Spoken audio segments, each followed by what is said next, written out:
Welcome to Where We Knit. My name is Kristen and I'm coming to you from Minneapolis. And this is my little crafty corner on the interwebs where I share with you all of my makings, whether it be sewing, some other kind of craft, or mostly knitting. I'm coming to you from a different space. This is episode number 7. And generally I do all of my taping at a local yarn store called Dandelion Fiber Company, which is a place where I work. I teach classes there. And today I decided to do a little spontaneous morning taping for this video podcast. I try to upload each week, and so I'm taping from my home. The morning sunlight is really beautiful in this space, and so I thought I would take advantage of it. Today is a little bit different. Not only am I taping in a different space, today is a little bit different because I'm focusing on, I'm gonna be like a pattern scout a bit, but I'm also focusing on my 6 favorites in my favorites. So if you know, you know. Ravelry, and if you don't have access to Ravelry, I apologize. But this is going to focus on my favorites category in my Ravelry. And I don't use Ravelry like I should. I don't put all my stash and stuff on there, but I also do not track my progress on any of my finished projects. I really should, because I've been burned too many times where I go back and I want to see what I used and what needle I used, and I have pictures, but someday I might get caught up on it. I don't know. It takes a long time. It feels like it takes a long time. If I would just put it in there as soon as I cast on a project, but I don't take the time to do it. So I'm kind of neglectful when it comes to that piece of Ravelry. But what I do is put a lot of things in my favorites. As a matter of fact, as I was scrolling this morning, I have 200, yes, I did say that, 256 favorites. Now, do I need to weed through there? Absolutely, because some of those I've already knit, but I am focusing today on ones I have not knit. And it's kind of fun to go through there and see how my ideas have changed. Like, I thought that was a favorite, delete that. So I did clean it up a little bit, but I do need to take a little bit more time. But I thought it would be fun to share with you 6 of my favorites in my favorites on Ravelry. And these are not things that I have knit yet. So maybe in the next year. My last podcast, I talked about the 5 sweaters or items that I would like to knit for fall. And I'm coming along, I have to say. I will show you a little progress. I ran out of yarn. Well, okay, I haven't yet, but I'm going to. And I have like one more skein left of the Line, but I'm afraid that if I get my new skeins, which I needed to order 5, if I get my new ones and they don't match completely, I don't want to just switch and have like a line where you can see it. So I will do every like helical knitting where I'm doing every other one so you can't see the divide of color lots. Now it could be fine. Sandus Garn is a really big yarn line, and I feel like maybe that their dye lots won't change that much, but I don't have experience with it because I haven't bought this specific yarn yet. But it's turning out to be pretty great. I have to say, I'll show you my progress on it. And I have 2 more skeins, but I've split for sleeves. So I'll probably go down maybe another inch or so and do 1 sleeve because, you know, I can't leave it to the end. Just like I can't leave the neckline to the end either. Now, one thing I have to say about the neckline is that this is linen and cotton and it's not stretching much. And I was at Knit in the Park last night doing the tubular bind off, and there's just something about the tubular bind off that sometimes I did not do it that tight. It barely fits over my head, so I might have to rip that piece out. I'm gonna see how it blocks out, and if I need to, I will pull it out and just do a regular bind off with a larger needle to see if that accommodates my big noggin, because I do It might not look like it, but I do have a big head. So anyhow, this is my progress on that summer sweater. And I'm hoping that I get it before next week when I'm traveling, because I really wanted to finish that on my vacation. Well, not on my vacation, on my move for my son. Let's go right into, and I'm going to show some really good pictures of some of my favorites in my favorites. All right, the first one is Taro, T-A-R-O. I think I'm saying that right, although I might not be, because this is a Japanese designer. Junko Okamoto has some beautiful things. And this, I'm in it. I am in it, and I do believe that this is one of the sweaters that I will purchase yarn for when I go to Portland this fall on the 31st or the 1st of November for Sacred Sheep. This is my prize. I will have this all written out, how much I'm gonna need. It's a worsted weight sweater, but check out this construction. Do you see on this photo how you knit it flat? And then you probably, like in the middle, you're going back and forth for the neckline.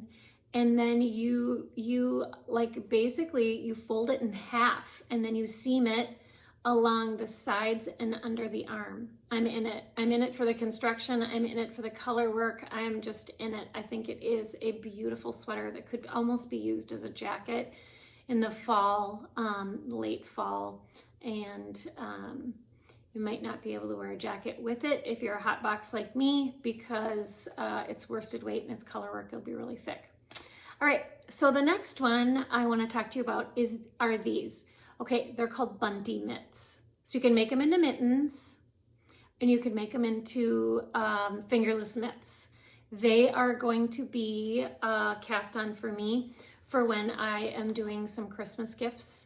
I am going to make these for 2 specific people that I know. I'm not going to say because I don't think they watch this podcast, but just in case. Anyway, the Bunty Mitts are by Ella Austin of Bombella Designs. They're fingering weight, and think about the color combinations that you could do with this pattern. They scream Orakylie. If you know, you know. Orakylie is a British designer. She has bags, which I have a bag for school. She has lots of different kinds of purses and totes and such, but she also has wallpaper. And so I'm going to put up a little B-roll right here because I love this. I love this so much. It is the only really girly thing in my house because I live with all men. My husband, my 2 boys, and my dog are all male. But anyhow, I love the Orakylie sort of aesthetic design, and this is just screaming Orakylie. So that's why I was really attracted to these Bunty mittens. All right, the next one is called the Cozy Hoodie. And I have done a hoodie before that's called Not a Sweatshirt. And I want to say, ooh, I can't remember the design, but it is on Ravelry. But this cozy hoodie, like check this out. How beautiful would this be to just throw on at night over your jammies to keep you warm? I love the hood. So the construction is you start with the hood and then you pick up stitches for the rest of the sweater. I love the texture of it. It's very, I think the design and the texture is really beautiful, and I think it would, having like a little cozy like hoodie would be really nice this winter. So I'm not saying I'm gonna knit these or even knit them this winter, but they are my top 6 today on my favorites of the 256 or whatever number I said that I had at the very beginning of this. But yeah, I'm here for it. It's a DK worsted. You could hold fingering with mohair, which I think that they did on this sample, but it's by Clarissa Schellong, and it's just a textured hoodie. I think it's awesome. Okay, the next one is, I was really attracted to this because it is patterned by Annie Lupton, and I do love her stuff. She's a pretty prolific designer, knitwear designer, and she has a sweater called the Chevy Folk. And I love the texture on this, and I love it. It's made with Hudson and West, and I love their yarn. I've used it several times. I actually have 5 skeins in stash, so this could be a winter knit for me. It is a worsted weight, and the Hudson and West yarn is a beautiful yarn to use for any kind of textured pattern, as well as anything that has cables. Like, it's beautiful. So check out their website. I'll put it up. I'm putting all these, by the way, in my show notes, so you can check out these favorites and maybe put them in your own favorites if you use Ravelry. The next one, yep, I haven't got on the Autumn Alpine train by Caitlin Hunter, but I need to. I love this yoke sweater. I love the motif up here. I think it's really beautiful. People have done some amazing sweaters out of this design. I wish I had a picture, but my gal Rianda in one of my knit-alongs at Dandelion Fibers is a speed knitter. Like, this girl, I'm telling you, Rianda, I don't know how you do it. She came with a sweater over her dress, like everything was knit last week. It's astounding and it's beautiful. But anyhow, I digress. She is making the most beautiful rendition of the Autumn Alpine by Caitlin Hunter, and hers is like a creamy white, and she's using a spin cycle that's like browns and neutrals. It is stunning. Rianda, well done. I can't wait to see it on you this fall. Anyhow, this one that I'm showing you a picture of today is orange and navy. I love orange and navy together. I think it is a beautiful combo for me.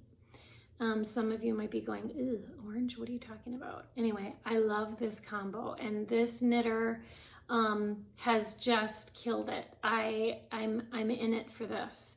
So that's why I put it in my favorites. But so if I make the Autumn Alpine by Caitlin Hunter, this is what I would make it in.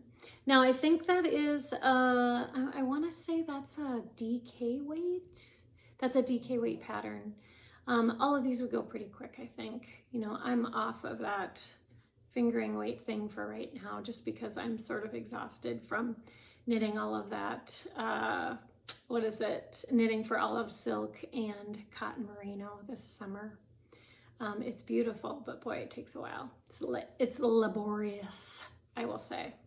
All right, the last one that I have to tell you about, part of the reason that it's in my favorites is the color. Like, check out this green.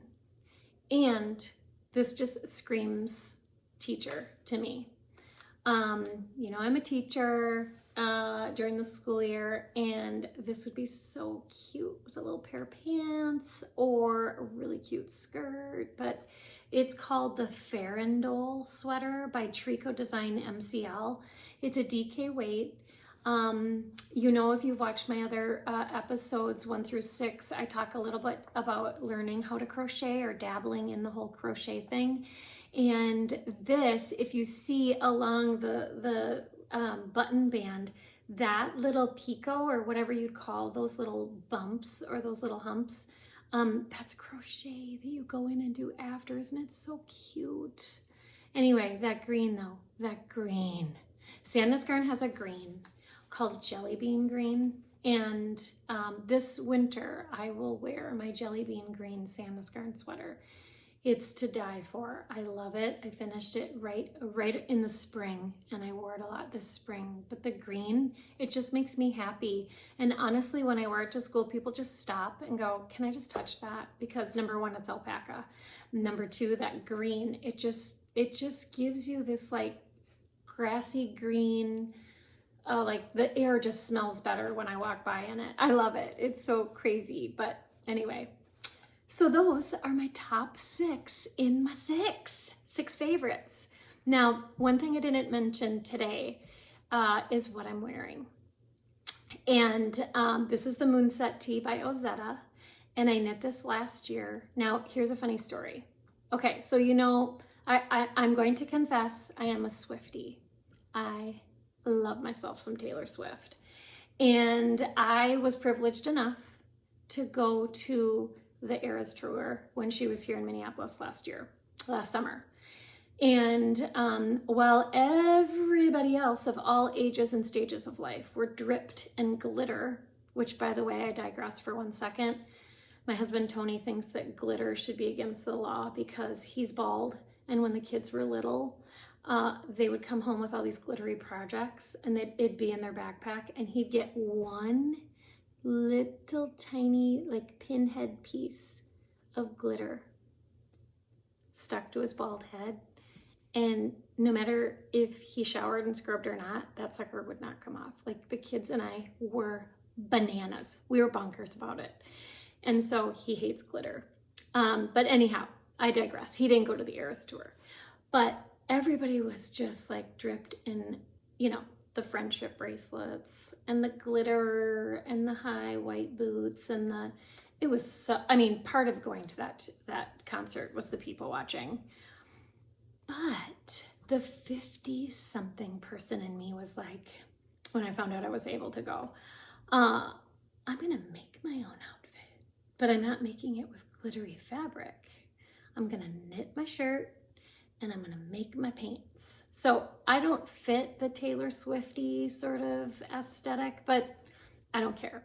So I knit this Moonset Tea. I made it in, let's see, I think I made it in Madelinetosh. It's a fingering weight wool. It is superwash. And I made it in the color Pecan, which I love. And then I made these pants to go with it. So I collected these for a handful of years. They're antique buttons. So it's the first time that I made trousers. And it's, this is called, this is just Merchant and Mills linen. And it's called Rhubarb and Cream, which I love that because I'm a huge rhubarb fan.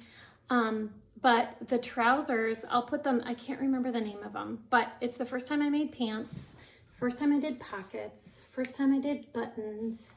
And my friend Kim at Lakes Makery, my favorite fabric store in Minneapolis, helped me the entire time. So this, I'll put a little picture, it's kind of a wonky picture, but this is me at the Eras Tour. Okay. So that's all I have for you today. You know, usually I do my favorite things, but this is a little different podcast today. And so one of my favorite things though that I have to share, I said I wasn't going to do favorite things, but this is just kind of something different. So I'm going to show you some B-roll. So my husband is amazing at gardening. Like when I say amazing, like people drive by our house and stop and take photos. Like we saw our house on Pinterest. How crazy is that? So this year, he knocked it out of the park. He does all of our pots and our window boxes and all of our stuff in the backyard. So as I leave you today, I'm gonna show you a little B-roll of the work that he did this year. It's amazing. Like we don't have that long of a growing season in Minneapolis for our pots and our you know, gardens and such, but dude knocked it out of the park this year. So I take absolutely no credit. He's kind of a fanatic when it comes to the lawn and whatever, but it is his hobby and he's really good at it. And so I thank you for doing that for us, Tony, because it makes our house look so beautiful and you're so good at it. And everybody says he should hire out, but he has a full-time job doing something else. So anyway, enjoy, and I can't wait to see you next week.